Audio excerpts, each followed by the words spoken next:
We Yes. can't do this without talking about COVID-19. So onto the impact of this. The stats in the book say that while the demand for service of charities during the pandemic increased by 42%, 1 in 10 charities will have closed down as a result of the pandemic by the end of 2020. That was the predicted figure. I don't know what the actual figure was. And many of these were on a knife edge already because of austerity. For those charities that have survived, how do you think they can start building back post-COVID? Yeah, this is it's very hard to get a clear picture of how the sector has been affected by the pandemic, because the sector is such a, we call it a loose and baggy monster, because it's so diverse.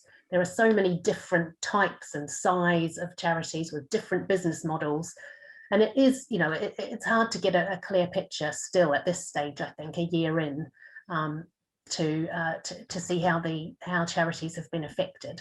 But it shows the importance of infrastructure bodies, who have been doing, plenty of those have been doing regular surveys of their members throughout the pandemic to try and keep track of what's happening. I spoke just yesterday, actually, to the chief executive of Clinks, Oh, yeah. who said that charities in their sector, which is the criminal justice sector, that they've largely been saved so far by the generosity and quick responses of trusts and foundations, who have stepped in with emergency COVID funds, and diverted existing programs to emergency funding as well. And those trusts and foundations are also part of the charity sector, so so it's almost a double benefit there. But there's no doubting that very many charities have had a really hard time. We knew by the beginning of May last year, 160,000 charity sector staff had been furloughed. And, we've had dozens and dozens of big charities announce, really large swathes of job cuts. And, a few charities have already been tipped over the edge. I know of two in Suffolk. The Animal Health Trust was a charity that was, it had £15 million income, and it employed 260 people, and it had been going for 78 years, and it closed because Wow. the pandemic basically pushed it over the edge. Age UK Suffolk also closed. And there was a small charity called African Initiatives, based in Bristol. Spent 24 years supporting women and girls in rural Tanzania, and Right. that's winding up as well. So it's definitely, the pandemic is definitely having an impact. But charities will do all they can not to close. They'll shrink and they'll reshape themselves and cut their cloth accordingly, and try and stagger on, because they know that if they don't, no one's who's going to be there to support their beneficiaries.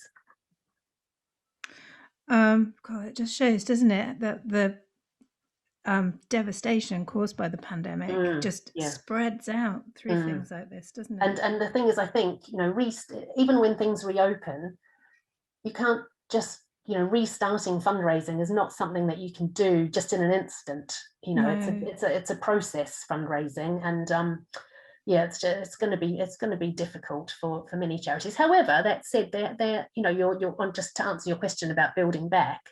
um there has been some positives, definitely. I would say, there are a lot of charities who feel that the digital transformation that they'd been trying to drive through their charities for years, suddenly happened overnight. Yeah. Services moved online, fundraising moved online. So, that was a real benefit, and a lot of many charities will keep that going forwards, I'm sure.